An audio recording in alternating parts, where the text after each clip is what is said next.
తెలంగాణలో కేసీఆర్ గారు ముఖ్యమంత్రిగా ఉన్న సమయంలో విద్యుత్ కొనుగోళ్ల వ్యవహారంలో కొన్ని అవకతవకలు జరిగాయని justice L Narasimha Reddy commission KCR గారికి నోటీసులు జారీ చేసినటువంటి నేపథ్యంలో కేసీఆర్ గారు త్వరలో అరెస్ట్ కాబోతున్నారు, ఆయన జైలుకు వెళ్ళడం ఖాయం అనేటువంటి వార్తలు ఇప్పుడు సోషల్ మీడియాలో చక్కర్లు కొడుతున్న నేపథ్యంలో ఈ అంశం మీద మనం విశ్లేషణ చేసుకునేటువంటి ప్రయత్నం చేద్దాం. ప్రస్తుతం మనతో పాటు ఉన్నారు ప్రముఖ సీనియర్ జర్నలిస్ట్ డివిఎస్ గారు. సార్తో మాట్లాడదాం. సార్ నమస్తే. సార్ నమస్తే.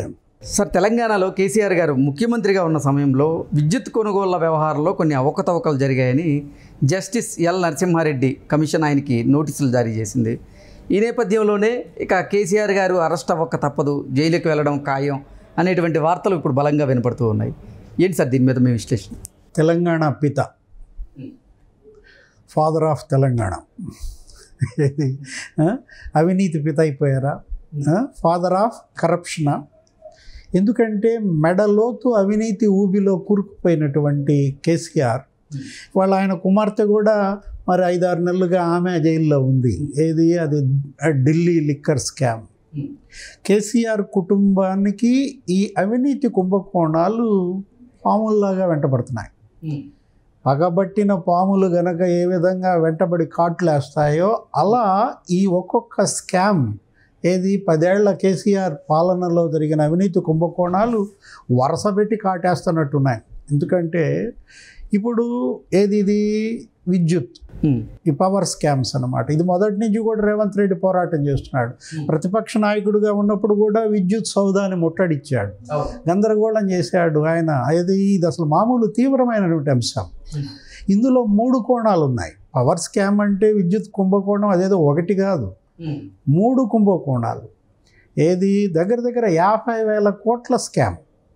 ఏది యాదాద్రి పవర్ ప్లాంట్ కానీ భద్రాద్రి పవర్ ప్లాంట్ కానీ నీకు పెద్ద ఎత్తున అవినీతి జరిగినట్టు, ఆ టెక్నాలజీ వినియోగించడంలో కూడా ఏది ఆ నాసి రకం టెక్నాలజీ ఉపయోగించి కట్టుబడి చేయటం, ఏదో సూపర్ టెక్నాలజీ వాడకుండా ఏదో సెమీ టెక్నాలజీ ఏదో వాడటం.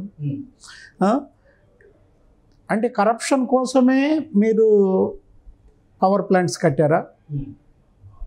అవినీతి డబ్బు కోసమే ఆ పవర్ ప్లాంట్స్ పెట్టారా, కరెంటు కోసం పెట్టారా అనేది ఇవాళ మనం ప్రజలు ప్రశ్నిస్తున్నారు. ఇది సర్ప్లస్ కరెంటు కోసం కాదనమాట. అప్పట్లో ఏమని చెప్పేవాళ్ళంటే రాష్ట్ర విభజన జరిగితే తెలంగాణ చీకట్లో మునిగిపోతుంది, ఆంధ్రప్రదేశ్ వెలుగులు, ఆంధ్రప్రదేశ్లో సర్ప్లస్ పవర్ ఉంది, ఇక్కడ మనకేమో ఇక్కడ ప్రొడక్షన్ లేదు అని ఎగతాళి చేసిన పరిస్థితుల్లో కిరణ్ కుమార్ రెడ్డి చెప్పిన మాటల్ని పదే కేసీఆర్ గుర్తు చేసేవాడు. ఏమని? ఇవాళ ఆంధ్రప్రదేశ్ చీకట్లో మునిగింది, మన తెలంగాణ చూసారా దగదగలు, ఎక్కడన్నా ఒక్క చోటన్నా నీకు బల్బు మాడిందా? ఎక్కడన్నా ఒక్క చోటన్నా ఒక్క పొలంలో అయినా రైతు మోటారు ఆగిందా? చూసారా? మరి నేను నిరంతర విద్యుత్ 24/7 దేశంలో ఎక్కడన్నా నిరంతర విద్యుత్ సరఫరా జరుగుతున్న రాష్ట్రం ఉందా? ఒక తెలంగాణ తప్ప. ఆ నిరంతర విద్యుత్ సంగతి దేవుడెరుగు. ఇదొక నిరంతర అవినీతి ప్రవాహంలా ఉంది. ఇది 24/7 కరప్షన్ లా కనపడుతోంది, 24/7 కరెంటు కాదు. ఒక్కొక్క శాఖలో జరిగినటువంటి అవకతవకలు అవినీతి బయటకు వస్తూ ఉన్నాయి. రౌండ్ ద క్లాక్ కరప్షన్ కనపడుతోంది నీకు. వీళ్ళు కాలంతో పరిగెత్తారా, కరప్షన్తో పరిగెత్తారా అనేది మనకు అర్థం కాని పరిస్థితి. ఇప్పుడు యాదాద్రి కుంభకోణం, నీకు 50,000 కోట్ల స్కామ్ అన్నాను ఆ 2 పవర్ ప్లాంట్లలోనే. అదే కాదు, ఛత్తీస్గఢ్లో పవర్ పర్చేజెస్ నీకు ఏది ఛత్తీస్గఢ్ నుంచి విద్యుత్ కొనుగోలు. కేసీఆర్ అదే అప్పుడు చెప్పాం కదా, కిరణ్ కుమార్ రెడ్డి రాష్ట్ర విభజన జరిగిన వెంటనే మనం పవర్ డెఫిసిట్లో పడటము, ఆంధ్రప్రదేశ్ మనకు కొంతకాలం పవర్ ఇచ్చింది. ఏది విభజన అప్పుడు, దానికి ఇవ్వాల్సిన బిల్లులు ఇంకా ఇవ్వలేదు, అదో పెద్ద పంచాయతీ. ఆంధ్రప్రదేశ్ ఏమంటుంది, మీరు వాడుకున్న కరెంటు తాలూకు 5,000 కోట్లు మాకు కట్టాలంటుంది. తెలంగాణ ఏమంటుంది, మేము మీకు కట్టాల్సిన అవసరం లేదు, మీరే మాకు 7,000 కోట్లు కట్టాలని తెలంగాణ అంటది.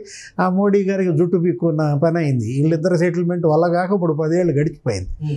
విభజన జరిగిన వెంటనే ఆంధ్రప్రదేశ్ నుంచి కొంటే నామోషి అనే ఉద్దేశంతో మొదటిచ్చిన జీవో ఏమో విద్యుత్ కొనుగోళ్లు సదరన్ స్టేట్స్ నుంచే చేయాలని ఇచ్చారు. అంటే ఆంధ్రప్రదేశ్, తమిళనాడు, కర్ణాటక, కేరళ ఇక్కడే కొనాలని, ఈ కారిడార్లోనే నీకు ఈజీ అవుతుందని. ఆ ఇచ్చిన జీవోని మార్చి మళ్ళీ ఏం చేశాడు, ఇంకో జీవో ఇచ్చాడు కేసీఆర్. దక్షిణాది రాష్ట్రాల్లో కొనాల్సిన అవసరం లేదు, దేశం మొత్తం కొనొచ్చు అని ఇచ్చాడు. అంటే ఫస్ట్ జీవో ఇచ్చినప్పుడు ఈ అవినీతి ఆలోచన లేదన్నమాట. అప్పుడు పాపం చిత్తశుద్ధితోనే ఇచ్చినట్టుగా చూడాలి. రెండో జీవో అప్పటికి ఎవడో తిన్నాడు మెదడు. ఏది, నీకు బాగా విద్యుత్ కొనుగోళ్ళు అంటే ఆషామాషియా, మంచి కామధేనువు, కల్పవృక్షం, మనకి కనక వర్షం కురిపించేది విద్యుత్ కొనుగోళ్ళనో ఏదో చెప్పారు. జీవో మారింది, సదరన్ స్టేట్స్ ఎగిరిపోయింది. ఏమని వచ్చింది, దేశంలో ఎక్కడన్నా కొనొచ్చు అన్నారు. సరే, ఎక్కడన్నా కొనొచ్చు అంటే కొనండి. ఛత్తీస్గఢ్లోనే ఎందుకు కొన్నారు? ఏంటి ఛత్తీస్గఢ్లో కొనటం వెనక ఉద్దేశం?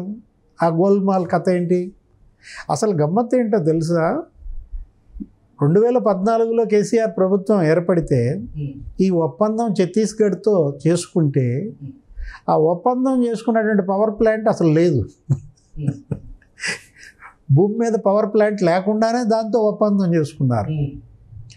అంటే వీళ్ళు ఒప్పందం చేసుకున్న 3 ఏళ్లకు అది కంప్లీట్ అయింది, ప్రొడక్షన్లోకి వచ్చింది. 3 ఏళ్ల తర్వాత ప్రొడక్షన్ వచ్చే కంపెనీతో 3 ఏళ్ల ముందే పవర్ అగ్రిమెంట్ చేసుకున్న ముఖ్యమంత్రి దేశంలో ఉన్నాడా? లేరు. రాష్ట్రం దేశంలో ఉందా?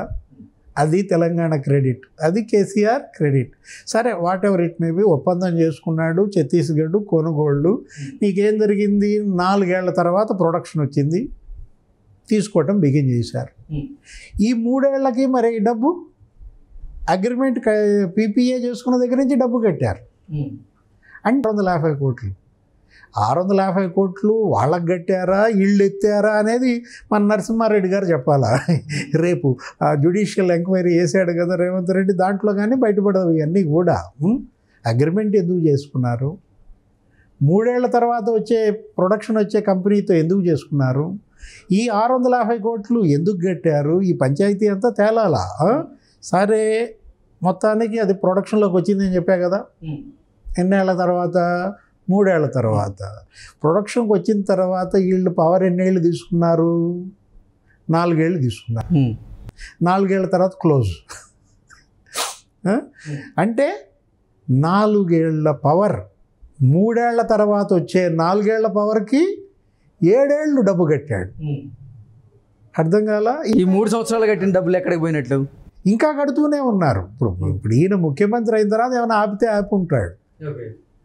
4 ఏళ్ల తర్వాత మూతపడే కంపెనీతో నువ్వెందుకు అగ్రిమెంట్ చేసుకున్నావు? 3 ఏళ్ల తర్వాత ఎలక్షన్ జరిగే కంపెనీతో అగ్రిమెంట్ ఇప్పుడు చేసుకోవటం ఏంటి?